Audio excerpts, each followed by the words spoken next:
Hey guys, Michelle here from Pin Perfect. So the last time I made a video for you all, it was about how to start a Pinterest account. Well, today I'm going to walk you through Pinterest's new look and kind of tell you what some of the differences are.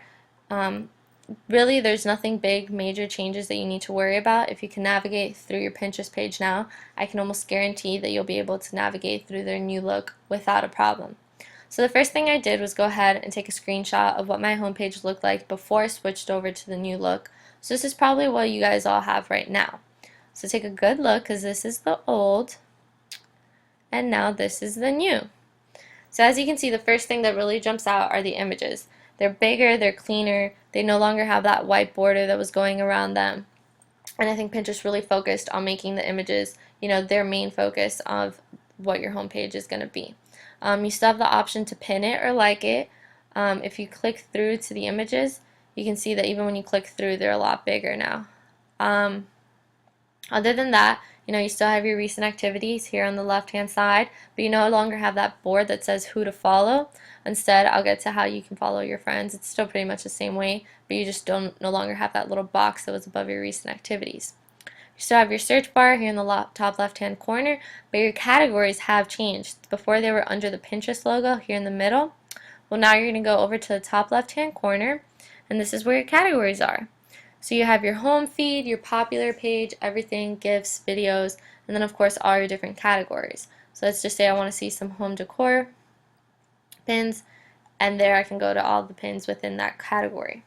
Now your account information is still up here on the top right hand corner. You have your pins, your boards, you can add a pin, your settings, so on and so forth.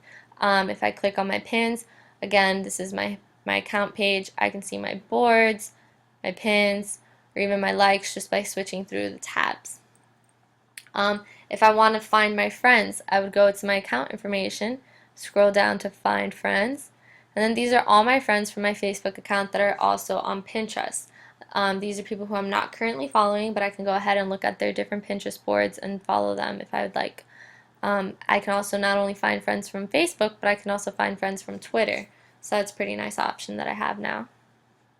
Again, let me go to my home page real quick. If I want to add a pin, it's still pretty much the same concept. I would just, instead of having the little button that was right up here in the top right hand corner, I would click on my name, select add a pin, and then I'm going to pin something from the blog today. So I would copy the URL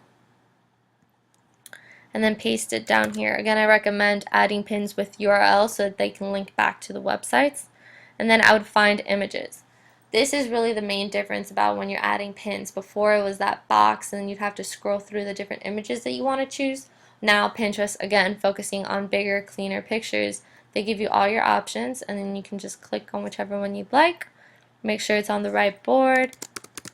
Give it a little caption and then pin it. So again, it should come up on my home page, so we'll see. Let's refresh that one more time. And there we go, it's up on my home page. So again, the only difference, was actually choosing the image, that kind of format. But other than that, it's the same concept, nothing really too hard to remember, no big differences. The last thing I want to point out about Pinterest's new look is how they focused on the content and the website that the pins link back to. So I'm going to go ahead and select a pin. Again, notice how big and nice the images are. But not only can I click on the image to get to the website, but now I also have the option, if I hover over the image down here, you see this little pop-up that comes up, I can click on that and it'll link to the website, or I can click on this button and it'll link to the website. So if you're using Pinterest to kind of promote a blog or a website or whatnot, I think they've done a really good job of giving you more options to kind of realize and remind us that these pins really do link back to some great content. So yeah, that's about it. You also have a little option to share here to your Twitter, Facebook, email, whatnot. But other than that, this is the new Pinterest look. Again, not too many changes to remember. If you guys have any questions, you can go ahead and leave them in the comments and I'll try to answer those as best as I can. But other than that, I hope you enjoy the new Pinterest look, and thanks again for following Pin Perfect.